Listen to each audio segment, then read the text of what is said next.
कहकर लक्ष्मण जी ने उठकर हाथ जोड़कर आज्ञा मांगी।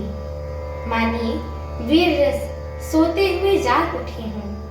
सिर पर जटा बांधकर कमर में तरकस कस लिया और धनुष को सजाकर तथा बाणों को हाथ में लेकर कहा कि आज मैं आपका सेवक होने का यश ले लूंगा और भरत जी को संग्राम में शिक्षा दूंगा।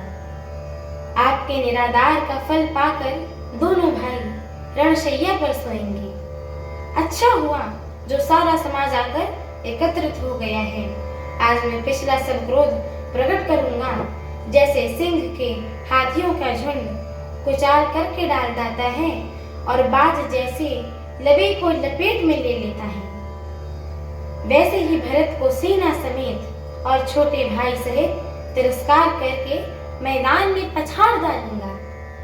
यदि शंकर जी भी आकर उनकी सहायता करें तो भी मुझे राम जी की सौगंध है, मैं उन्हें युद्ध में अवश्य मार डालूंगा, छोड़ूंगा नहीं। लक्ष्मण जी को अत्यंत क्रोध से तमतमाया हुआ देखकर और उनकी प्रमाणिकता सत्य सौगंध सुनकर सब लोग भयभीत हो जाते हैं और लोकपाल घबराकर भागना चाहते हैं।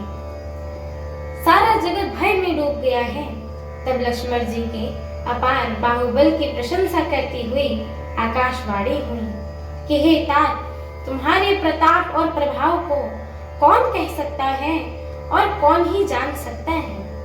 परंतु कोई भी काम हो उसे अनुचित उचित खूब समझ बूझ कर ही करना चाहिए, तो सब कोई अच्छा कहते हैं। वेद और विद्वान कहते हैं कि जो बिना विचारे जल्दबाजी में किसी काम को करके पीछे पछताते हैं वे बुद्धिमान नहीं होते हैं। दिव्यवाणी सुनकर लक्ष्मण जी सकुचा गए। श्री रामचंद्र जी और सीता जी ने उनका आदर के साथ सम्मान किया और कहा कि हे तात, तुमने बड़ी सुंदर नीति कही है।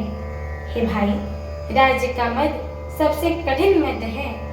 जिन्होंने साधुओं की सभा को सत्संग नहीं किया वे ही राजा मद रूपी मदिरा का आचमन करते हैं, अर्थात पीकर मतवाले हो जाते हैं।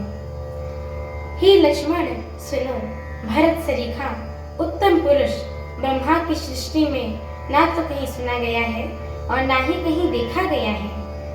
अयोध्या के राज्य की बात तो क्या ही कहें। ब्रह्मा विष्णु और महादेव का पद पाकर भी भरत को राज्य का मद नहीं होने का है।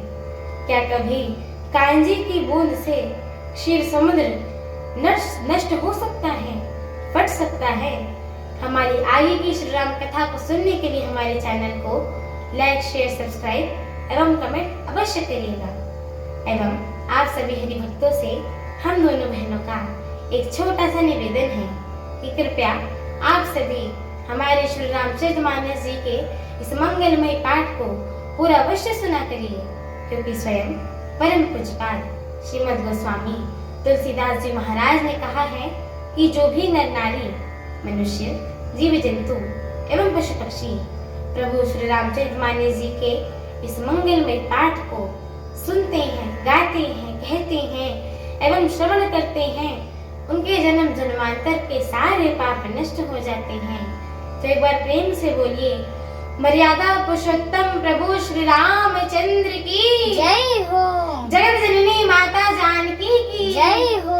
लखन लाल की जय हो। अयोध्या धाम की जय हो। तुलसीदास जी महाराज की जय हो। एक बार प्रेम से बोलिए, पवन सुत हनुमान की जय हो। जय श्री राम। जय श्री राम।